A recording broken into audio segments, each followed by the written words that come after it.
Welcome to the Erotic Realm podcast, where we explore the psychology of darker desires. I'm Em, and if you're new here, welcome. I'm a psychosexuality nerd with a background in psychology, sociology, medical science, and Tantra. I'm also in a 24/7 collared relationship, and I'm passionate about humanizing kinksters. Join me here for in-depth one-on-one conversations as we explore the fascinating world of eroticism, one erotic realm at a time. If you love what we're doing here in the erotic realm, I'd like to ask you a quick favor.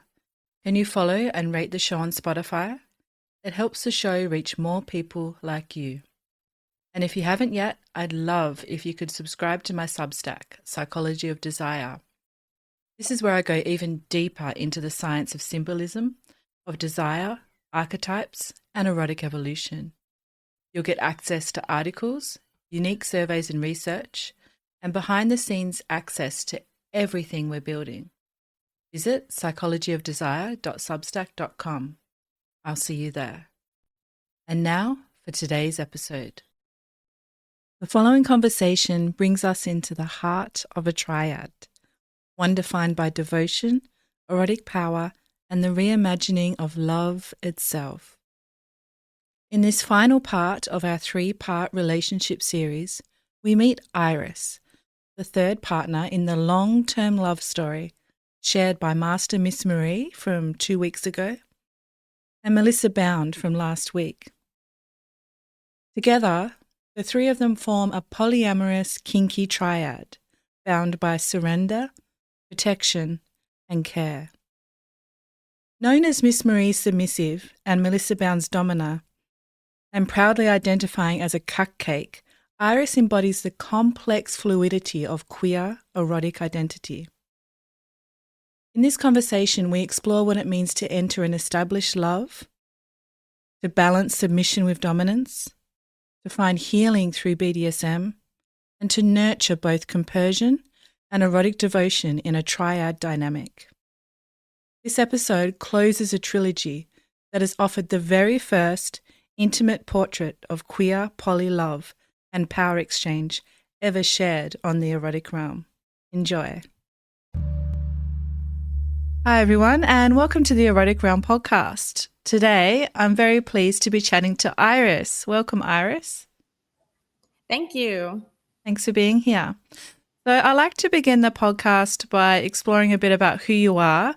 Can you share with our listeners about who you are and what you get up to when you're not exploring your sexuality? Yes, I am Iris, and I am a 36-year-old female. I am in a triad relationship currently, and what I do outside of my kink lifestyle, I enjoy painting. I enjoy dancing, singing, sometimes making jewelry, just learning new things. There's a lot that I'm still working on learning as far as like life skills and building and technology and things like that. Yeah, I enjoy movies, and that's about it. I'm getting into cooking a little bit. Amazing. And now I'd love to jump into the juicy stuff and explore your sexuality a bit. How would you describe your sexuality to our listeners? Let's see. Well, I do define my sexuality as I am a polyamorous lesbian. That's about it, I guess. Yep. Okay, cool. And what about your kinky side? When did you first discover kink, and what was that discovery process like for you? Well, I discovered kink from a very early age. I did grow up knowing about it, and I did have some exposure and experience in it as a young child, and then through my teens. And I really delved into it into my early adulthoods, I guess coming of age, as you will. And that's kind of how it all started. So did you first hear about the kink scene as a teenager through the internet, or was it through friends? I just had a very inclusive community around me. I did have some friends, um, and I mean, the internet for sure. I did have some family that was quite open and inclusive. Amazing. Now, for those who haven't listened to the last two episodes, I thoroughly recommend them because the guests were actually your two partners, Master MissMarie and MelissaBound, who have been together for over 40 years. Their relationship was so inspiring to be a part of for the short amount of time that I was able to spend with them. Their adoration for each other really shines through. So I have to ask you, what is it like not only being around their love, but a part of it as their third? It is absolutely amazing. A big part of what drew me to them when I first met them was the longevity of their relationship and just the undeniable love that they had for each other. Um, they're both just great people overall. They have just amazing character, morals, values.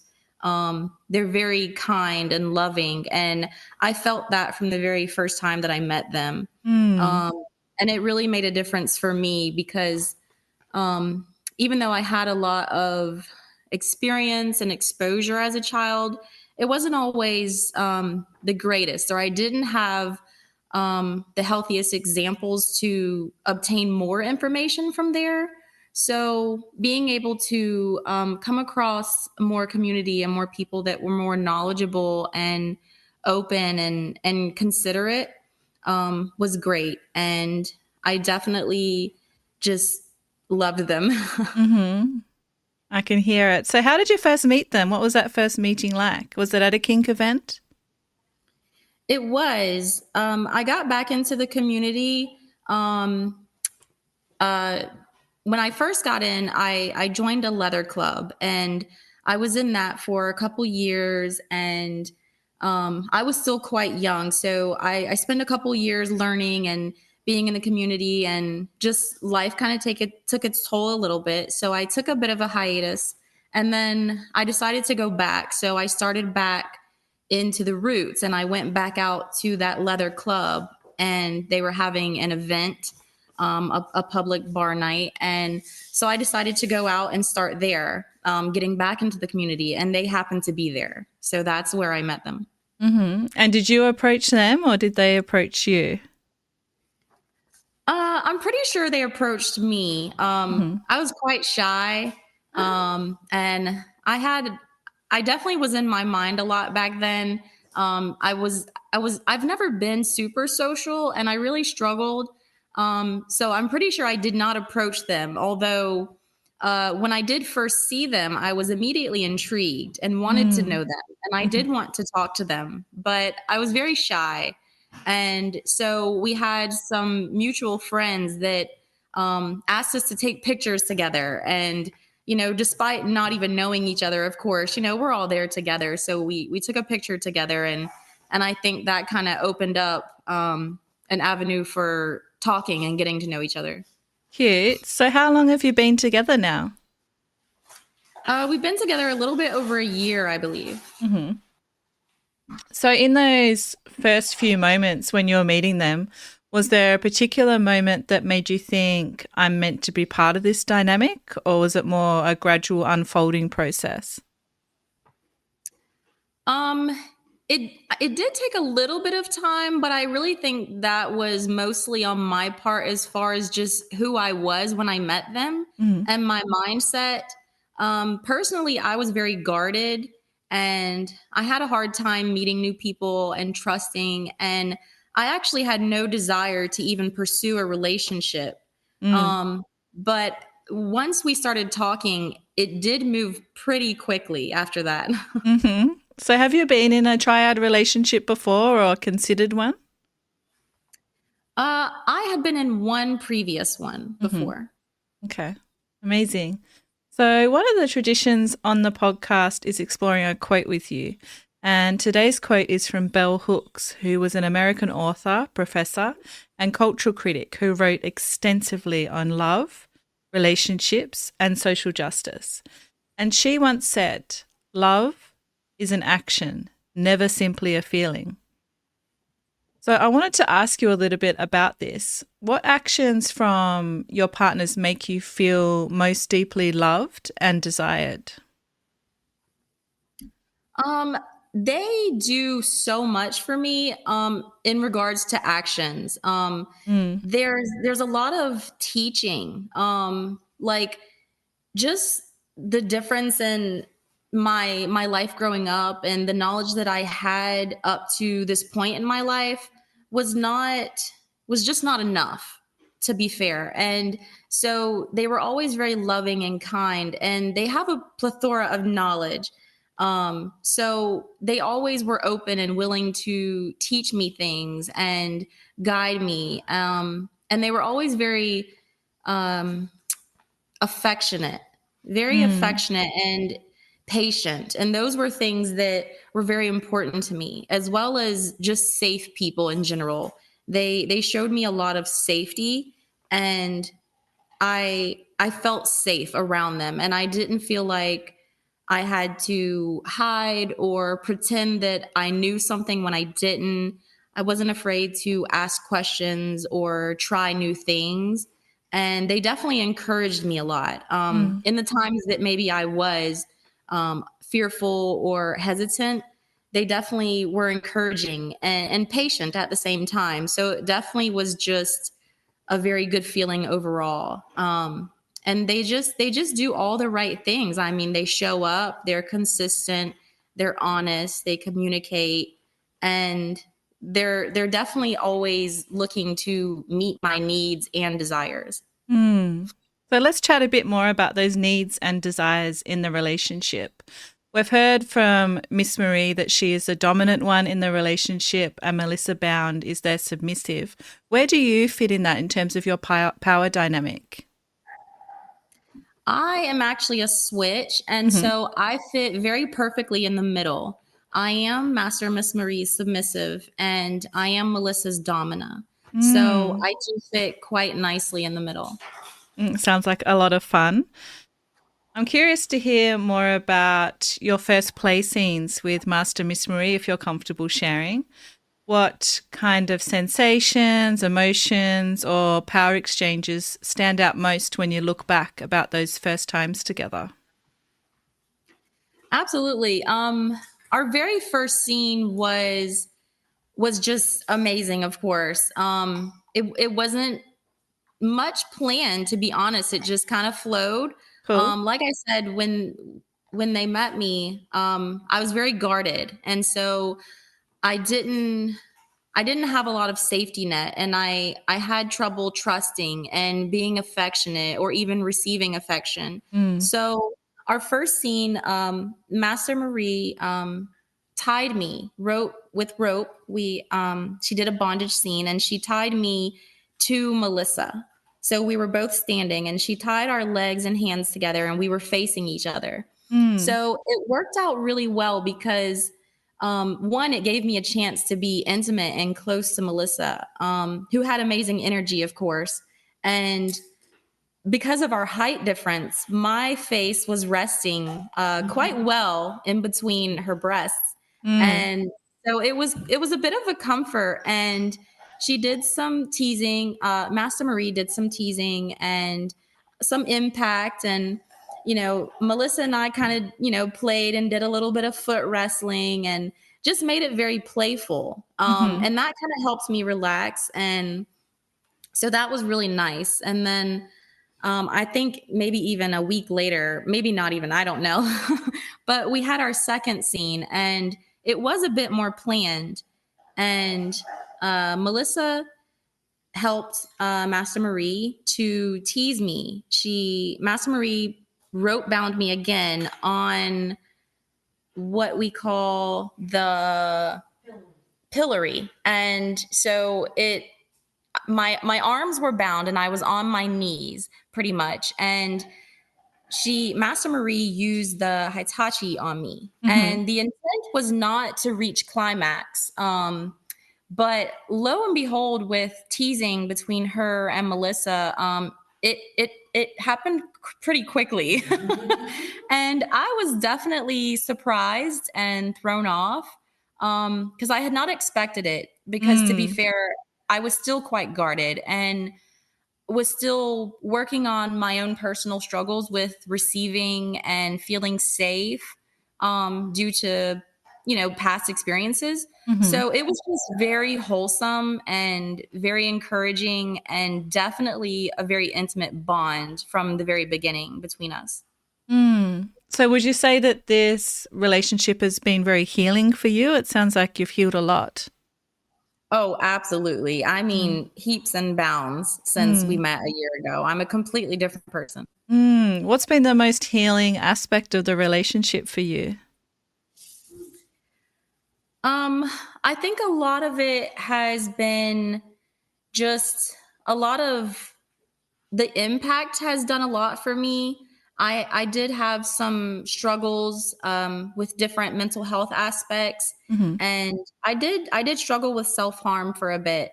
Mm. And I think a lot of the impact definitely helped. We had some ultimately very intentional healing sessions, scenes where Master Marie really gave me what I needed to deal with my internal struggles and trauma.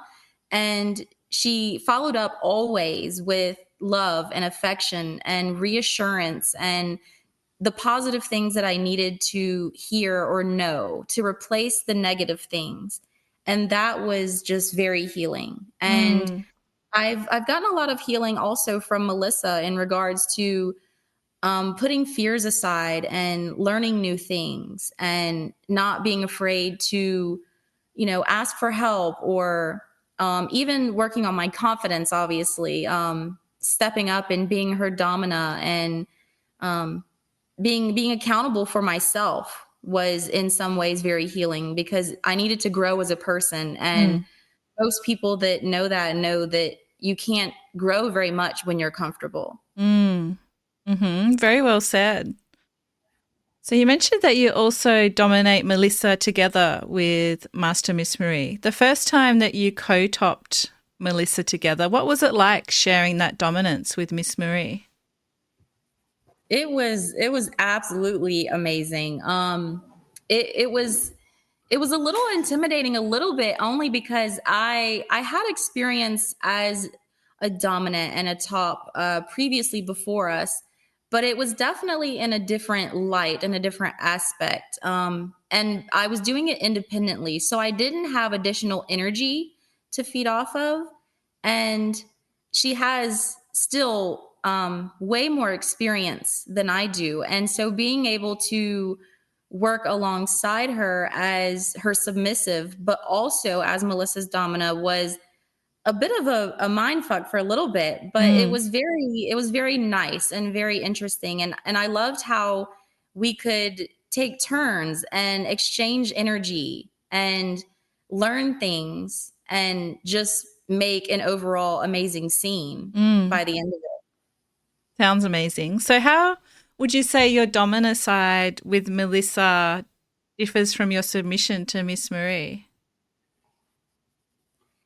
Well, it definitely is a wide scale. Mm-hmm. I will admit, being a switch is quite difficult. I feel like any other switch would agree.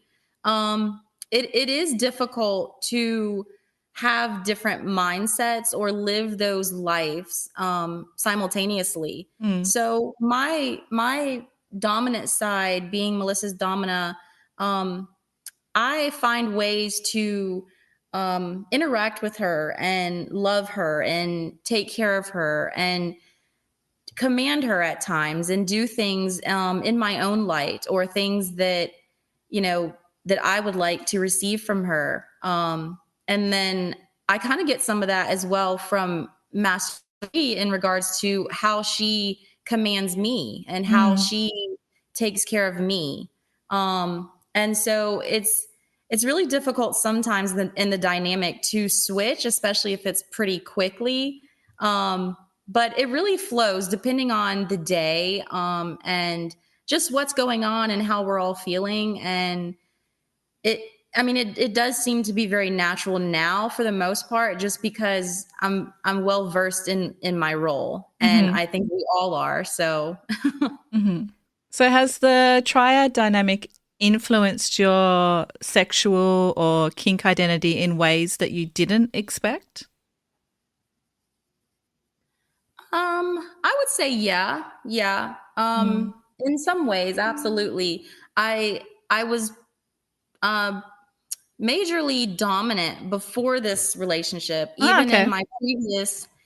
Even in my previous triad relationship, I was always a top and I was always a dominant. I had actually never been submissive in my life. Ah, cool. So it was very intriguing and difficult, might I say, coming into it, and finding that I had a desire to submit. And because getting to that point would take a lot. As I said previously, being a very guarded person and having personal things that I've dealt with in life, it would take a very amazing and immaculate person to even provoke that desire in me, which Mm-hmm. obviously Master Marie has won that battle.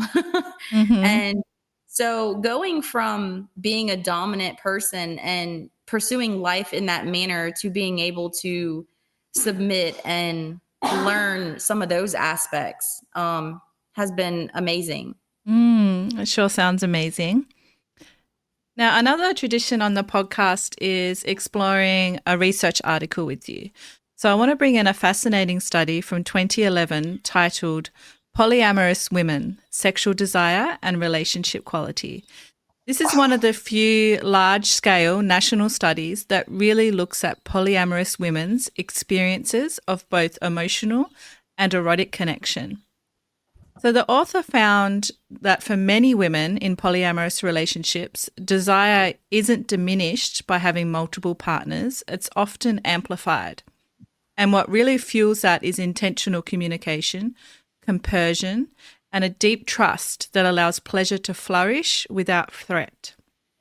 So, listening to you describe your triad with MissMarie and MelissaBound, I can't help but think of the themes in this research.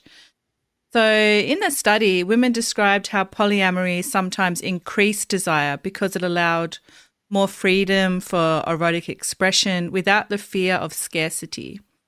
Has being in a triad with MissMarie and MelissaBound increased your desire or shifted your own sense of desire?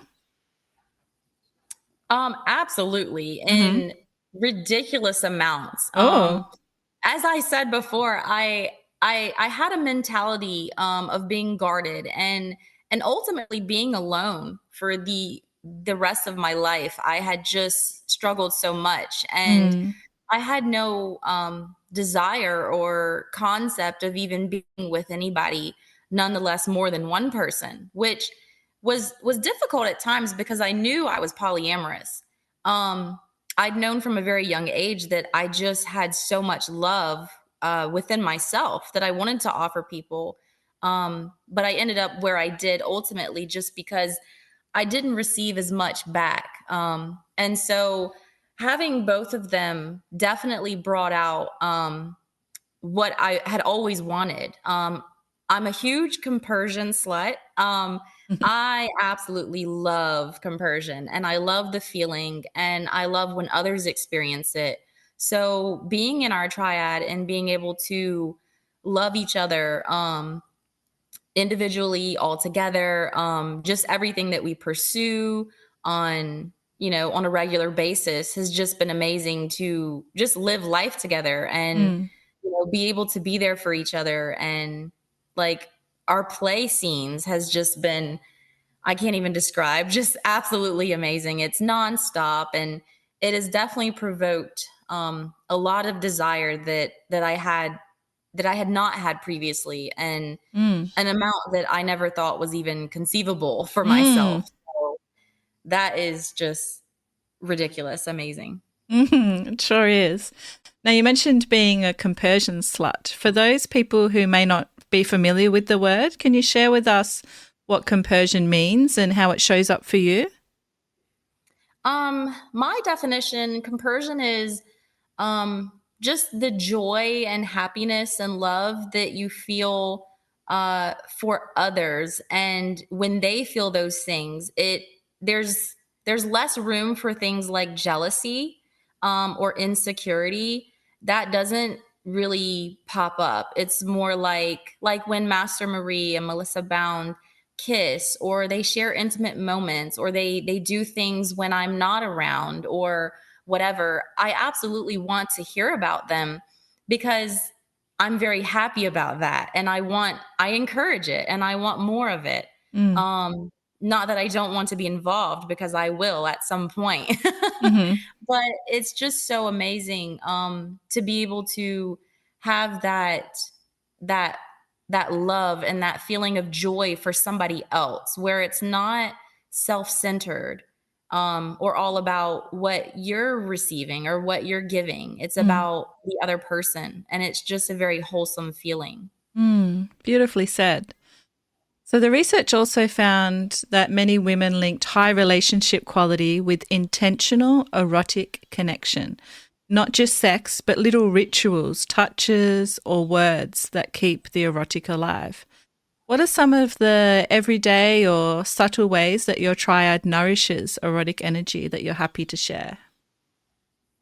Well, we do have a lot. We do have obviously some DS things that we follow that are rituals and protocols and things that just keep us connected. Mm. I'm not with them all the time, and so I do reach out when I'm not with them quite often. I do message or call good morning. I definitely reconnect before bed when we're not together. Um, there are things that I have to follow that serve Master MissMarie that she expects. We do have names for each other, of course, sweet things. Um, yes, Master MissMarie goes by Moose, and MelissaBound goes by Bunny, and I go by Butterfly. Cute. So yeah, thank you. So they call me Butterfly quite often, and it's very intimate to me, and it's very touching and very healing in a lot of ways, because it definitely taps into all the healing that I have gotten since I've met them. So it reminds me that I belong, and that, I am theirs and they're mine. And it just is a good reconnection. Mm. Mm. And lastly, the study also mentioned how women spoke about a unique kind of poly resilience, the ability to navigate change and challenges while staying connected. Looking at your journey so far, what's one challenge that your triad has faced that ultimately strengthened your bond? Well, I would say, especially looking at my personal journey so far and where I've come from before I met them to having been in their life now, um, it was a huge difference. And previously, I had very severe mental health struggles. I suffered from dissociative identity disorder, eating disorders, self harm, and childhood trauma. And that all affected me greatly in my everyday life, and just made me a completely different person. Like I said before, I'm completely different now than when I met them. Mm. And so having those struggles personally when I met them, we all obviously consented and pursued a dynamic together in a relationship. And ultimately, it did end up for a bit affecting both Master MissMarie and Melissa in ways um, which I'm sure a lot of people can relate to. They were trying to love me and heal me through that love. And I can't imagine how difficult that is. Um, like loving somebody enough to want better for them, or to, you know, for lack of better words, be in the dirt with them, and help them crawl out of holes that are just so deep. And so it affected them exponentially in the ways that I had to do my own work, of course, go to therapy and be self-aware and make positive choices and decisions to do things differently and to be aware and to learn. I had to make conscious choices to learn things that I just didn't know about. Um, and I had to learn to stop being afraid and to try new things. And there was some struggle between Master Marie and I in the beginning because, like I said, I was not submissive at all. At least I believed. Mm-hmm. And so I really struggled to let go of fear and to trust and to surrender to someone because of my trauma and my struggles. And we obviously worked through that, and it was a heck of a journey. She just stayed with me all the way through and just did things that I needed. She really just loved me through all Mm. of it. And Melissa the same. We had some struggles as far as communication and just understanding and sometimes maybe feeling connected because Master Marie needed to do things with me to get me in a healed place. And so that was a little bit difficult for a while. Um, but it really affected both of them, just worrying about me or thinking about me or having to at sometimes make different decisions around me in regards to how I would respond. Mm. Because sometimes it would be, you know, you wouldn't know what response you would get. And I can imagine how nerve-wracking that was. And, you know, just the general fear of relapse in a lot of different ways. And just the weight of, pursuing a relationship, not knowing if this person would heal or what decision they would make or if they would find me somewhere sick or injured or, just in an unsafe situation. So it was a lot, and it's been an enormous amount of work on all three of us to get to where we are now. Mm. Wow. That's so amazing. What an incredible journey the three of you have had. And it sounds like you've already been through so much within only a year. And you articulate it so well. So thank you so much for sharing such vulnerable parts of your story. It's really inspiring to hear, and I'm sure many of the listeners will get a lot out of hearing it. Yeah, thank you so much. Mm-hmm.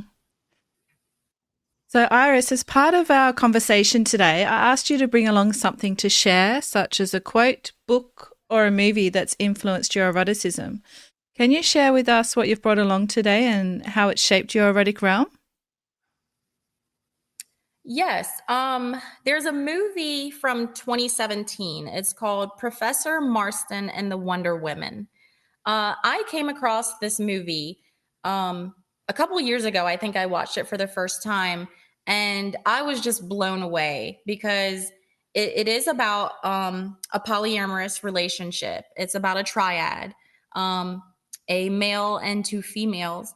And it just was amazing. I had no idea what to expect when I first decided to watch it because there are a handful of movies out there that a lot of people in the community may know about.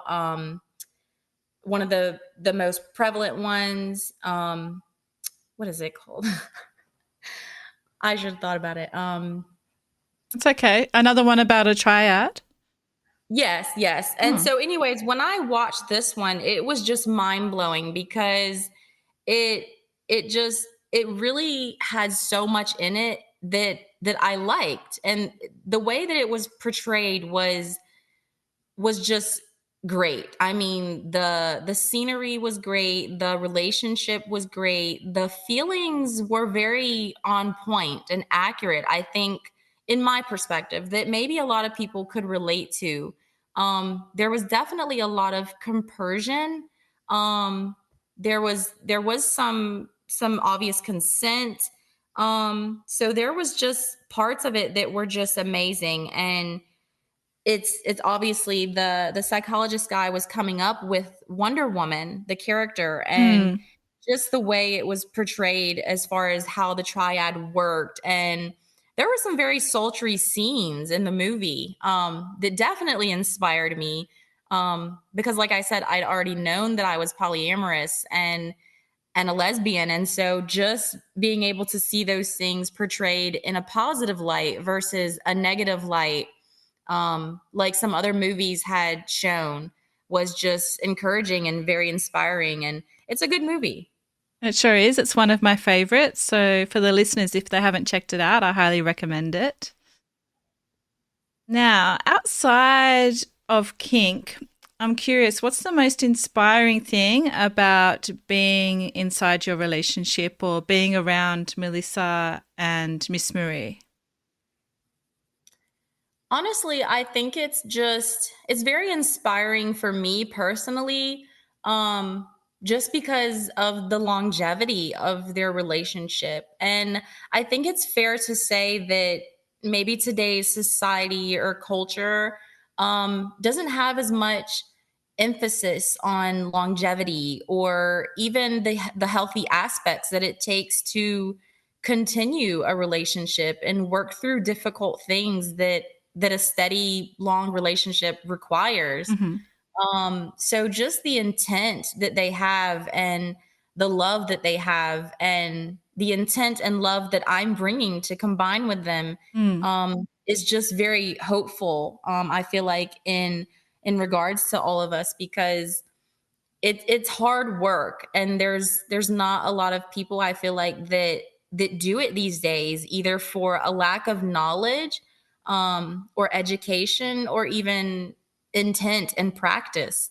So I think it's just inspiring. And to be fair, just a little bit of the generational difference and the generational gap, which those that know us know that there is quite a bit of. And it's inspiring for me, being 36 years old and just in a different time of my life, versus what they've maybe already experienced in their life and just how things have changed. And to be able to not only learn from them, but in ways they learn from me, and we can all work through, whatever the world has for us all together with all of our knowledge and intentions combined. So Mm-hmm.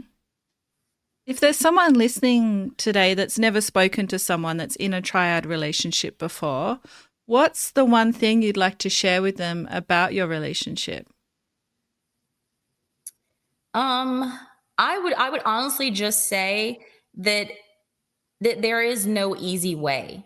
That if you hear about a triad relationship or any relationship in general that just seems to be just amazing and full of all good things, and they just never seem to have troubles, it's probably the farthest thing from the truth. And it's so easy to look at people, especially relationships and couples, and just kind of have a perception of them or a belief based on just what you know or maybe what you've heard or even seen. And it's a lot different. I mean, living day to day and just dealing with your individual things as a person and then applying that to a relationship takes constant effort. I mean, you don't get a break from it. That's kind of the intent of having a long lasting, healthy, and love filled relationship. So Mm-hmm. I encourage people to do the work. If it's something that you actually want and it meets all the requirements, if it's first of all safe and healthy, and it helps you grow as a person, or you have something to provide to them in return, and you have goals or things that you want to pursue together, then put in the work for yourself and for them. Great advice. Thank you.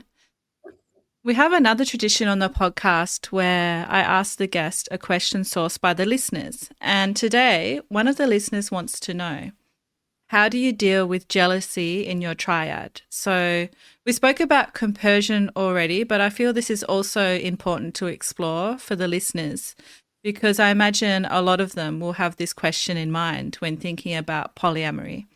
How do you deal with jealousy in your triad? Uh, Personally, I would say, to be fair, I don't think I experience that very often. Hmm. I've never really been an overly jealous person, but it is a human emotion, and there are times where I've felt a smidge of it. Mm. And I think the way I deal with it is just honest communication. I think it's very important to one to be self-aware, Hmm. to be aware of your own emotions and maybe even where they're stemming from. Maybe you have your own personal struggles or issues or things that make you feel that jealousy, or insecurities or whatever. And then secondly, to be able to communicate that to your partner in a healthy way. I think it's important, to provide a safe place for each other in the relationship, to where you can go to your partner and say, I know that you had a conversation with this person, or you had a scene with this person, or whatever, and I'm having feelings about it. And to just say it straightforward, I feel jealous, Hmm. or whatever you're feeling. And then to be willing to discuss it openly and then find a resolution. To listen to each other is important. And sometimes it's just perspective. Sometimes feelings are just feelings. I used to always remind myself that feelings are not facts. They're just feelings. Mm. So it's important to understand, first of all, when I feel jealousy, where is it stemming from? What am I currently dealing with personally that's affecting my mentality to where I have this thought? And then honoring my own needs, I think, is important. Like, if I feel like I need reassurance, or I need a different perspective, or even if there's a boundary, if there's something that I would like to not happen again, then I have to honor myself enough to say that to my partners, and have a discussion about it, open and honestly. Mm. Mm. I love how you explained all of that. And I'm sure all of us can apply that advice to our relationships, no matter what sort of relationship we have, right? Hmm. Right. Yeah. Now, you've mentioned a few scenes in our conversation, but I have to ask this question. What's one play scene in your triad that you'll never forget? One that felt like it expanded your erotic reality or was a peak experience for you? Oh my goodness, this is a hard one. I think most people that know us already, we have so many play scenes. We play all the time, and Hmm. 99% of them are just ridiculously immaculate. So, Hmm. to pick one, I would have to say, I think honestly, it was probably my first time getting rope suspended. Mm. Um, and it was a spit roast, I believe is what it's called.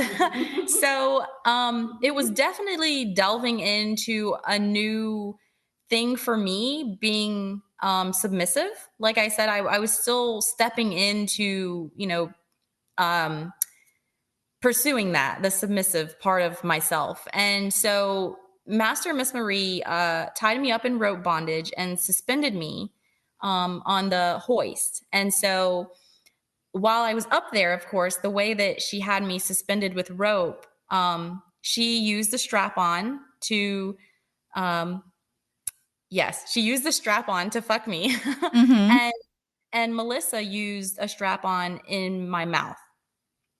So while I was hanging with my back facing the ground, my head was hung back, and I was getting fucked in the mouth, and Master Marie was fucking me in my vagina. And it was quite interesting because it was very new to me. It was a very vulnerable position for me, Mm. um, especially when there was a little bit of mind fuckery as far as Melissa.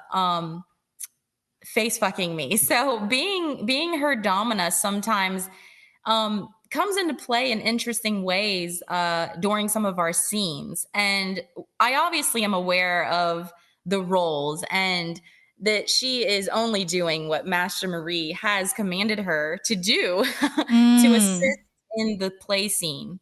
And in a way, it's serving me. She's obviously ultimately serving my own pleasure. So I can see, how it all plays out. But that definitely was a prominent scene. There were definitely climaxes, and it was just very fun on everybody's part. And I had some initial anxieties about it because I had just never experienced the majority of the scene. So Mm. to have it all together and just play out the way it did was, again, amazing. Sounds like a lot of fun was had. So, looking forward now, what is something that you're looking forward to, Iris? Is there an aspect of your eroticism that you plan on exploring soon that you're excited about?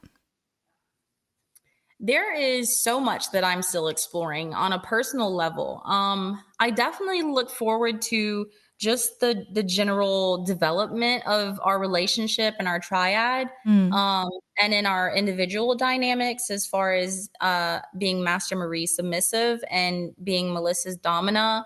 I have growth to do in both areas, so I'm looking forward to learning new things with both of them and serving and being served and just evolving all together. And definitely just the longevity. I'm definitely looking forward to the same longevity that they together have obtained. And that's just very exciting for me. Mm.